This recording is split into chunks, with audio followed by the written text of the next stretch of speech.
வணக்கம். மைக்கேல்சன் இன்டர்ஃபெரோமீட்டரை பார்க்கறதுக்கு முன்னாடி இன்டர்ஃபரன்ஸ் ஏற்படுவதற்கு தேவையான கண்டிஷன்ஸை தெரிஞ்சுக்குவோம். ரெண்டு ரேஸ்க்கு இடையில இன்டர்ஃபரன்ஸ் ஆகணும் அப்படின்னு சொன்னால் அந்த ரெண்டு ரேஸ்க்கு இடையில இருக்கக்கூடிய ஃபேஸ் டிஃபரன்ஸ் கான்ஸ்டண்ட்டாக இருக்கணும். அந்த ரெண்டு ரேஸும் ஒரு கொஹரண்ட் சோர்சஸில் இருந்து வந்ததாக இருக்கணும். கொஹரண்ட் சோர்சஸ் மீன்ஸ் எந்த ரெண்டு சோர்சஸ் சேம் ஃப்ரீக்வன்சி சேம் ஆம்ப்ளிடியூட்ல இருக்கக்கூடிய ரேஸை அந்த ரெண்டு ரேஸ்க்கு இடையில இருக்கக்கூடிய ஃபேஸ் டிஃபரன்ஸை கான்ஸ்டண்ட்டாக இருக்கிற மாதிரி ப்ரொடியூஸ் பண்ணுதோ அந்த சோர்சஸை தான் நம்ம கொஹரண்ட் சோர்சஸ்ன்னு சொல்கிறோம்.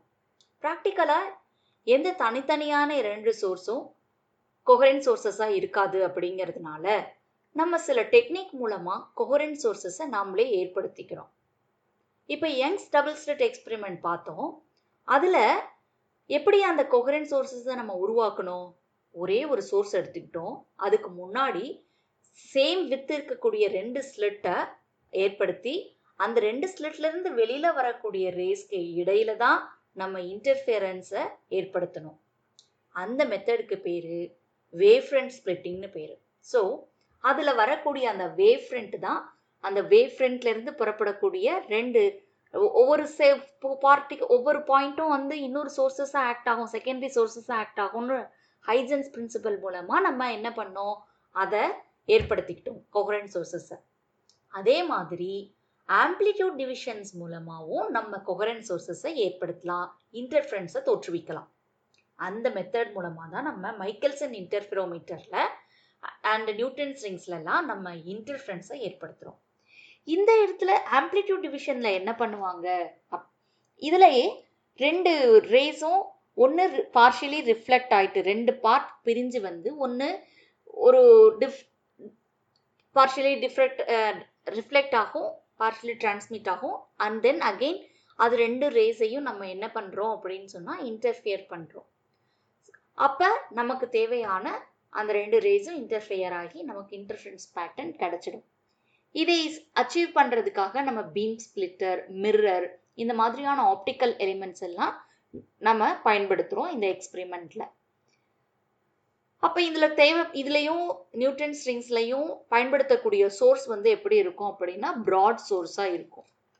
ஓகே, அப்போ இதில் லைட் வேவ்னுடைய ஆம்ப்ளிடியூடு வந்து ரெண்டு பார்ட்டாக பிரியுது, ரிஃப்ளெக்டட் டிரான்ஸ்மிட்டட் காம்போனண்ட்டாக. அதுக்கப்புறமா அந்த ரெண்டு பார்ட்ஸும் இன்டர்ஃபியர் ஆகி ஆனால் டிஃப்ரெண்ட் பார்த்த சென்றடைஞ்சு வந்திருக்கும் இல்லையா? அப்போ அது ரெண்டு ரீயூனிட் ஆகும் பொழுது இன்டர்ஃபரன்ஸ் ஃப்ரிஞ்சஸ் நமக்கு ப்ரொடியூஸ் ஆகுது. ஸோ இந்த மாதிரி ப்ரொடியூஸ் ஆகக்கூடிய இன்டர்ஃபரன்ஸை நம்ம என்ன பண்ணுறோம் அப்படின்னா ஆம்ப்ளிடியூட் டிவிஷன் மூலமாக அச்சீவ் பண்ணுறதா சொல்கிறோம். இப்போ மைக்கேல்சன் இன்டர்ஃபெரோமீட்டர் இந்த மெத்தடில் தான் நமக்கு இயங்குது. அந்த மைக்கேல்சன் இன்டர்ஃபெரோமீட்டர் எக்ஸ்பெரிமெண்ட்டை நம்ம இப்போ பார்க்கலாம். இந்த மைக்கேல்சன் இன்டர்ஃபெரோமீட்டரில் முதல்ல என்னென்ன காம்பனண்ட்லாம் இருக்குது அப்படின்னு தெரிஞ்சுக்கலாம். இதில் ரெண்டு மிரர் பயன்படுத்துகிறோம். ஒன்று மூவ் பண்ணலாம், அதுதான் நம்ம M1. இன்னொன்று ஃபிக்ஸடாக இருக்கும், அதை M2. இந்த M2 வந்து ஃபிக்ஸடாக இருக்குது. இந்த ரெண்டு மிரர் முதல்ல ஒன்னோட ஒன்று பெர்பெண்டிகுலராக இருக்கிற மாதிரி நல்ல ப்ராப்பராக அமைச்சிருக்கிறோம். அண்ட் தென் ஒரு சோர்ஸில் இருந்து இது ஒரு கிளாஸ் பிளேட். இந்த கிளாஸ் பிளேட் பார்ஷியலாக கோட் பண்ணியிருக்காங்க, சில்வர் கோட் பண்ணியிருக்காங்க. அதனால இந்த ரேஸ் ஆனது அதன் மீது பட்டு பார்ஷியலி ரிஃப்ளெக்ட் ஆகும் அண்ட் தென் பார்ஷியலி டிரான்ஸ்மிட் ஆகிட்டு M2 அப்படிங்கிற மிரரை சென்றடையும். ஸோ அகெயின் M1 M2ல இருந்து ரிஃப்ளெக்ட் ஆகி திரும்பவும் இந்த P1 அப்படிங்கிற கிளாஸ் பிளேட்டை வந்தடையும். அகெயின் P1 அப்படிங்கிற கிளாஸ் பிளேட்டில் டிரான்ஸ்மிட் ஆகிட்டு P1உடைய இந்த முனைக்கு அந்த M1லேருந்து ரிஃப்ளெக்ட் ஆன லைட்டு வரும். இதே போல் M2வில் பட்டு ரிஃப்ளெக்ட் ஆகிட்டு இந்த சர்ஃபேஸில் படக்கூடிய இந்த லைட்டும் இங்கே ரிஃப்ளெக்ட் ஆகிட்டு வரும். அப்போ அது ரெண்டுத்துக்கும் இடையில தான் இன்டர்ஃபரன்ஸ் உருவாகுது. அந்த இன்டர்ஃபரன்ஸ் பேட்டர்னை நம்ம ஒரு டெலஸ்கோப் மூலமாக பார்க்க போகிறோம்.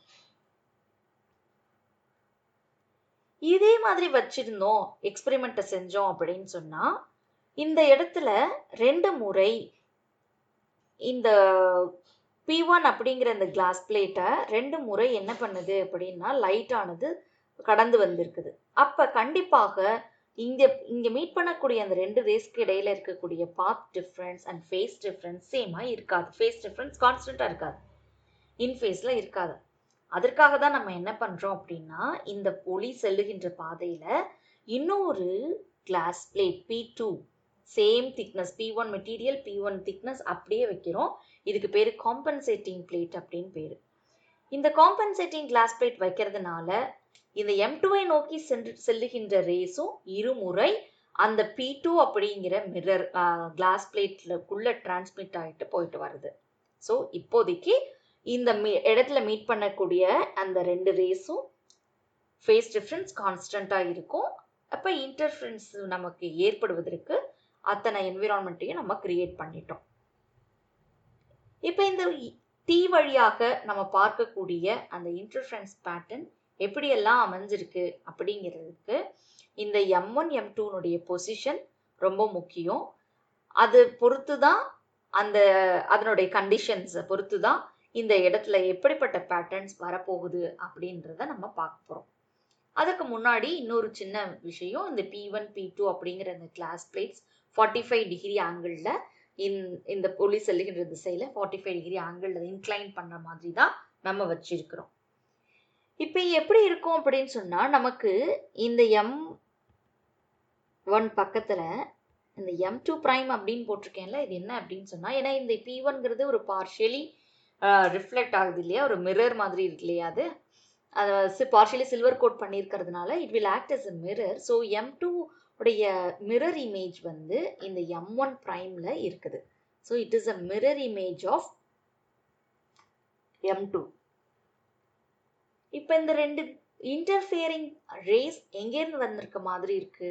M1ல இருந்து புறப்பட்டு வர்றது M2 பிரைம்ல இருந்து புறப்பட்டு வர்ற ரேஸ்க்கு இடையில இன்டர்ஃபரன்ஸ் நடக்கிற மாதிரி இருக்கும்.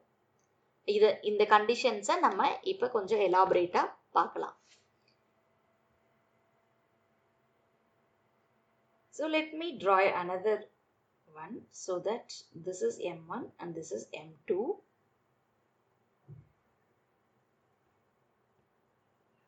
And then M2 prime. இது எப்படி இருக்கு அப்படின்னு சொன்னா இது வந்து ஒரு virtual sources-ஆ கன்சிடர் பண்ணிக்கோங்க. ஆக்சுவலி ஒரு சோர்ஸ்ல இருந்து புறப்படக்கூடிய ரே இப்படி பட்டு நமக்கு இன்டர்ஃபியர் ஆகி இந்த இடத்துல டெலஸ்கோப்ல பார்க்குறோம். இதுதான் நடக்குது. ஆனா இங்க நீங்க டெலஸ்கோப்ல நீங்க கிடைக்கக்கூடிய இந்த ரேஸ் ஆனது எங்கேருந்து வந்த மாதிரி இருக்குன்னா as if it is coming from the source 1. This is S1. source 1 and source 2ல இருந்து புறப்பட்டு வந்தக்கூடிய ரேஸ். அதனால தான் நம்ம இந்த S1 virtual sources அப்படின்னு சொல்றோம்.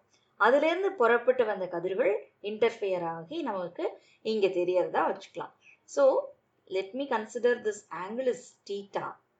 Now இப்படி வரக்கூடிய இந்த 2 ரேக்கு இடையில இருக்கக்கூடிய பாத் டிஃபரன்ஸை பொறுத்து தான் இங்க இருக்கக்கூடிய இன்டர்ஃபரன்ஸ் பேட்டர்ன் நம்ம பேச முடியும். அது பிரைட்டா இல்ல டார்க்கா அப்படின்னு சொல்லிட்டு.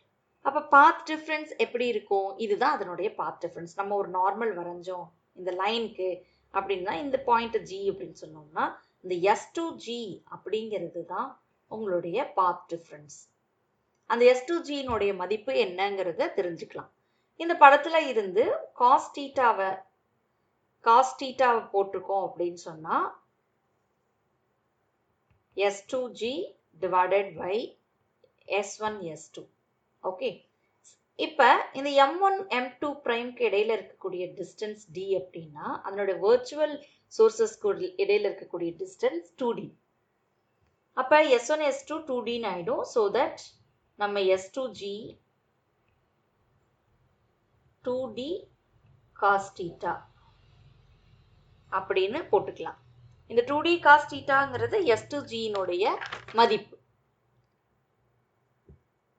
இந்த பாத் டிஃபரன்ஸை பொறுத்து தான் நம்மளுக்கு அதனுடைய கண்டிஷன்ஸை நம்ம இப்போ டிரைவ் பண்ண போகிறோம். ஸோ ஹியர் இந்த இடத்துல பார்த்தீங்க அப்படின்னு சொன்னால் இன்டர்ஃபரன்ஸ் ஏற்படக்கூடிய இந்த இடம் ஒரு டென்சர் மீடியத்தினோட பவுண்டரியில் பட்டு ரிஃப்ளெக்ட் ஆகுது. அப்போ நம்ம இந்த பாத் டிஃபரன்ஸை என்ன பண்ணுவோம், அந்த இடத்துல ஒரு ஃபேஸ் டிஃபரன்ஸ் வந்திருக்கும். எப்பெல்லாம் ரேஸ் ஆனது ஒரு டென்சர் மீடியத்தினோட பவுண்டரியில் பட்டு ரிஃப்ளெக்ட் ஆகுதோ அப்போ அது ஒரு பை ஃபேஸ் டிஃபரன்ஸுக்கு ஆளாகி இருக்கும். அதன் விளைவாக நம்ம ஒரு λ/2 பாத் டிஃபரன்ஸை அதை கன்சிடர் பண்ணிக்கணும் அது கூட. அப்போ ஒரிஜினல் பாத் டிஃபரன்ஸ் எப்படி சொல்லலாம் அப்படின்னு சொன்னால், இந்த S2Gயோட 2D cos θவோட ஒரு λ/2வை ப்ளஸ் பண்ணிக்கலாம் இல்லை மைனஸ் பண்ணிக்கலாம். ஓகே, இப்போ நம்ம என்ன பண்ண போகிறோம், இந்த ஈக்குவேஷன் ஒரு கண்டிஷன்ஸை இப்போ டிரைவ் பண்ணிக்கலாம் நம்ம. ஃபார் எக்ஸாம்பிள் நம்மளுக்கு பிரைட் ஃப்ரிஞ்சஸ் கிடைக்கணும் அப்படின்னு சொன்னால் பாத் டிஃபரன்ஸ் எதுக்கு ஈக்குவலாக இருக்கணும், n லாம்டாவுக்கு ஈக்குவலாக இருக்கணும். Integral multiples of lambda. இப்போ 2D cos θ n லாம்டா போட்டுக்கிட்டோம். கண்டிஷன்ஸ் எப்படி அப்ளை ஆகுதுன்னு பார்க்கலாம். n lambda plus λ/2 that is equal to 2n plus 1 λ/2.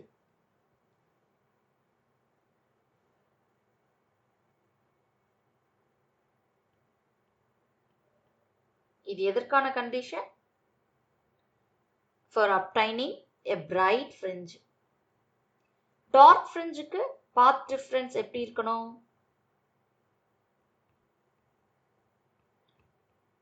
Odd number multiples of λ/2.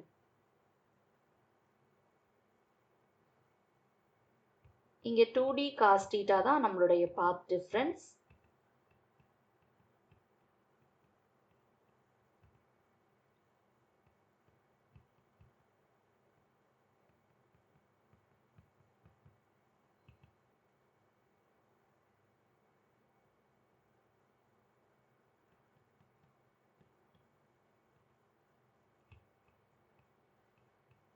So 2D cos θ is equal to n lambda.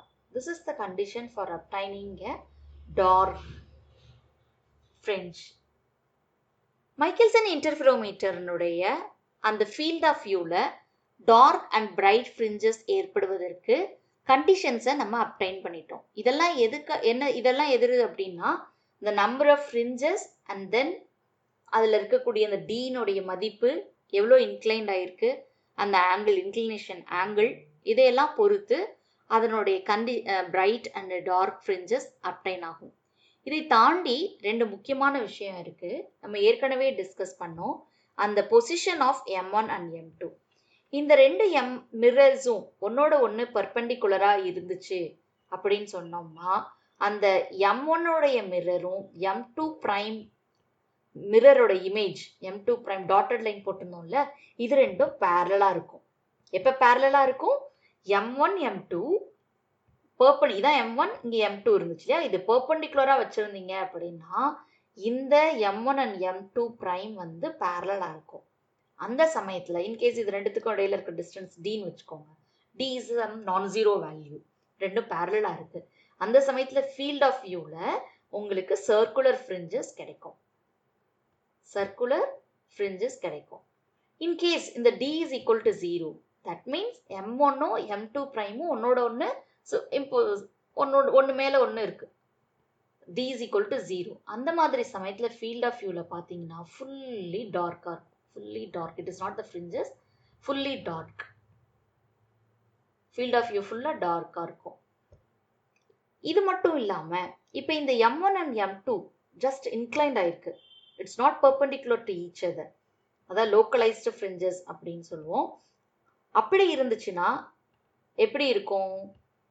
M1 M2 பெர்பெண்டிகுலராக இல்லை, அப்போ M1ம் இந்த M2 பிரைமும், இதான் M2 prime, இது M1 mirror image of M2. இப்படி இருந்துச்சுன்னா field of வியூவில் fringes எப்படி இருக்கும்னா இந்த மாதிரி ஒரு கர்விக்கலாக இருக்கும். இந்த இந்த கர்வ் வந்து இந்த கர்வ்னுடைய இந்த கான்வெக்ஸ் பகுதி இருக்கு இல்லையா, இந்த ரெண்டுத்துக்கும் இடையில இருக்கக்கூடிய ஸ்மால் டிஸ்டன்ஸ் எந்த டைரக்ஷனோ அதை நோக்கி கன்வர்ஜ் ஆன மாதிரி இருக்கும். இதுவே இப்படி இருந்ததுன்னு வச்சுக்கோங்க, M1ம் M2 பிரைம் இந்த குறுகிய பகுதி, இந்த டிஸ்டன்ஸ் ரொம்ப கம்மியாக இருக்கிற பகுதி இருந்துச்சுன்னா ஃபீல்ட் ஆஃப் வியூவில் அந்த லைன்ஸு இந்த மாதிரி கன்வர்ஜ் ஆகி இருக்கும்.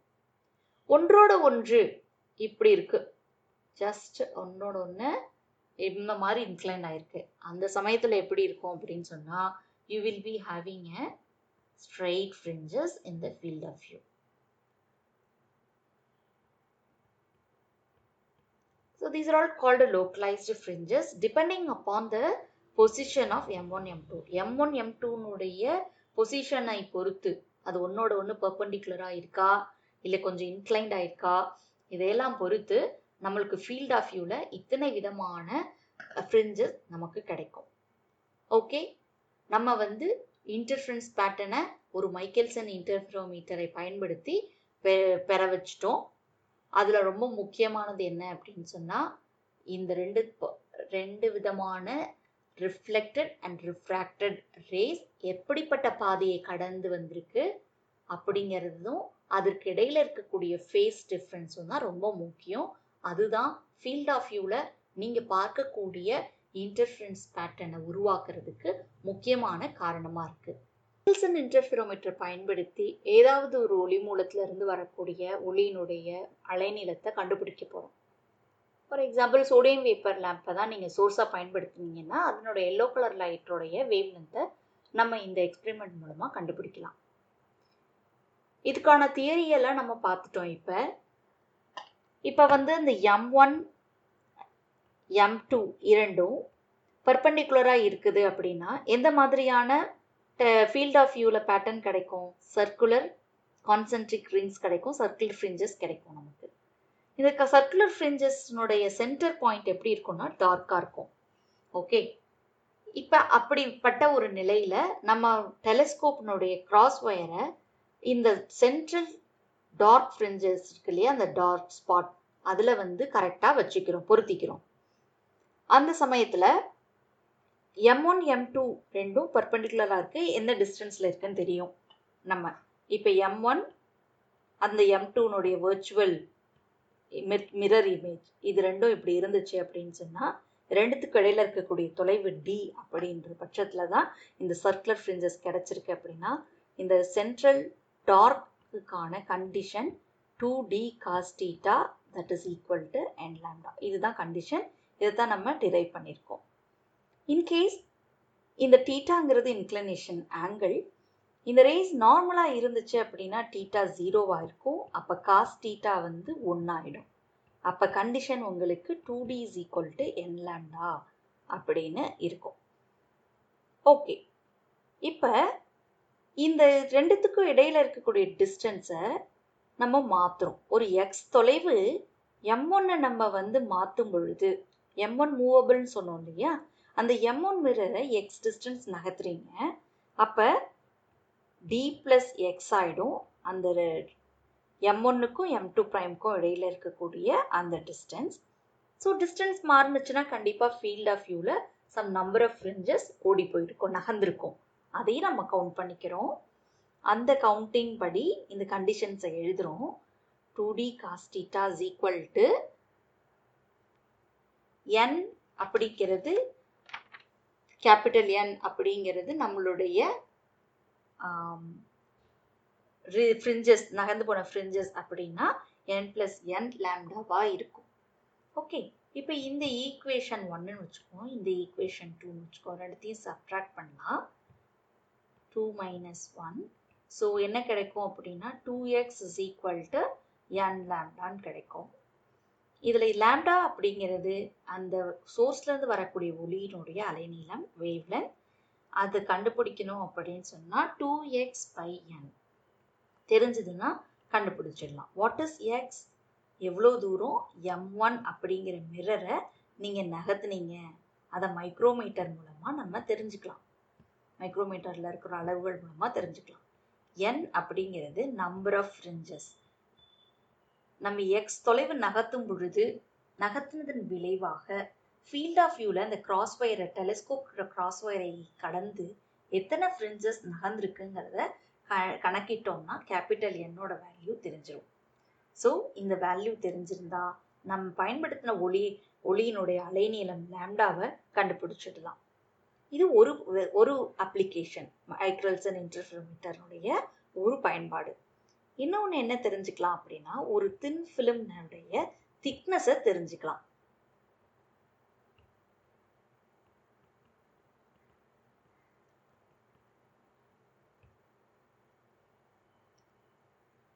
ரஃபாக அந்த எக்ஸ்பெரிமெண்ட்டினுடைய அமைப்பை வரைகிறேன். இங்கே ஒரு கிளாஸ் பிளேட் வச்சுருந்தோம், அதுதான் நம்மளுடைய பார்ஷியலி ரிஃப்ளெக்டட் கிளாஸ் பிளேட். இன்னொரு கிளாஸ் பிளேட் வச்சுருந்தோம், அது காம்பன்சேட்டிங் கிளாஸ் பிளேட். அதுக்கப்புறமா தான் நம்மளுடைய அந்த M2 மிரர் இருந்துச்சு. ஓகே, இதுதான் சோர்ஸ். இப்படி தான் வந்துருச்சு. நம்ம திரும்ப இதில் போயிட்டு திரும்ப வெளியில் வந்துச்சு, அப்புறம் இங்கே போயிட்டு திரும்ப ரிஃப்ளெக்ட் ஆகிட்டு வந்தது தான் இன்டர்ஃபியரன்ஸ் ஆகி டெலஸ்கோப்பில் நம்ம பார்த்துட்ருக்கோம் பேட்டர்னை. இப்போ இந்த பாதையில் நமக்கு தேவையான எதனுடைய டிரான்ஸ்பரண்ட்டாக இருக்கணும் அந்த தின் ஃபிலிம். அந்த டிரான்ஸ்பரண்ட் தின் ஃபிலிமை நம்ம இந்த பாதையில் இங்கே வைக்கிறோம். அதனுடைய திக்னஸ் டி அப்படின்னு வச்சுக்கிட்டோம்னா அந்த டீயை எப்படி கண்டுபிடிக்கிறது இந்த எக்ஸ்பெரிமெண்ட் மூலமா அப்படிங்கிறத பார்க்கலாம்.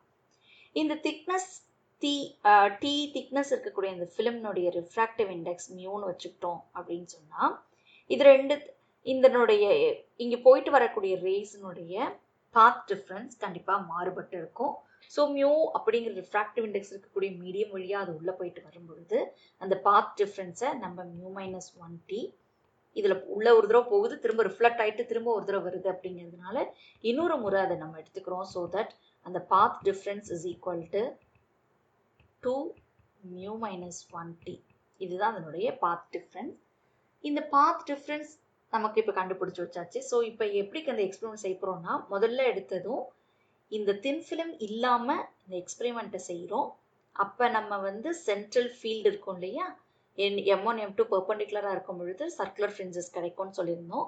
அதில் இருக்கக்கூடிய அந்த சென்ட்ரல் டார்க் ஃப்ரிஞ்சஸை டெலிஸ்கோப்னுடைய கிராஸ் ஒயருக்கு கரெக்டாக ஃபோக்கஸ் பண்ணி வச்சுருக்கிறோம்.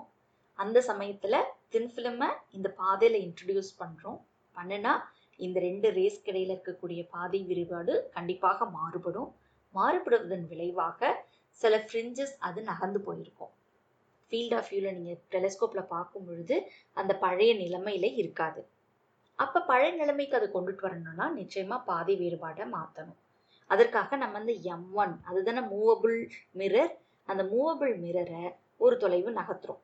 பொறுமையாக நகர்த்தி கொண்டே ஃபீல்ட் ஆஃப் வியூவில் பார்க்குறோம் அதனுடைய ஒரிஜினல் பொசிஷன் நான் அந்த சென்ட்ரல் பாயிண்ட் வருதான்ட்டு. எவ்வளோ தொலைவு நகர்த்தினா அந்த சென்ட்ரல் பாயிண்ட் வருமோ அவ்வளோ தொலைவு நகர்த்துறோம். அந்த நகர்த்தின தொலைவு வந்துருச்சு, சென்ட்ரலில் இருக்கக்கூடிய அந்த பழைய பொசிஷனுக்கு அது வந்த பிறகு மைக்ரோமீட்டரில் எவ்வளோ தொலைவு நகர்ந்துருக்கு அப்படிங்கிறத எடுத்துக்கிறோம். அது எக்ஸ் தொலைவு நகர்த்திருக்கிறதா நம்ம கன்சிடர் பண்ணிக்குவோம். அப்போ அந்த எக்ஸ் தொலைவை நம்ம அளந்து எடுத்துக்கிறோம். இப்போ இந்த பாதை வேறுபாடு நமக்கு தெரியும். இப்போ நம்ம என்ன பண்ணலாம் அப்படின்னு சொன்னால் அந்த ஈக்குவேஷன்ஸில் நம்ம பயன்படுத்தி இந்த டீயை கண்டுபிடிச்சிடலாம். In case 2x is equal to 2μ-1t, எக்ஸுங்கிறது தான் அதனுடைய தொலைவு இல்லையா, எவ்வளோ தொலைவு நகர்த்திருக்கோம் அப்படிங்கிறது. அப்போ thickness t can be written like this, x divided by μ-1. So known refractive index தெரிஞ்சிருக்கக்கூடிய ஒரு தின் ஃபிலிமினுடைய திக்னஸை இந்த மாதிரி நம்ம தெரிஞ்சுக்கலாம். ஸோ மைக்கேல்சன் இன்டர்ஃபெரோமீட்டரை பயன்படுத்தி ஒரு ஒளியினுடைய அலைநீளத்தையும் ஒரு டிரான்ஸ்பரண்ட் தின் ஃபிலிமினுடைய திக்னஸையும் நம்ம கண்டுபிடிக்கலாம்.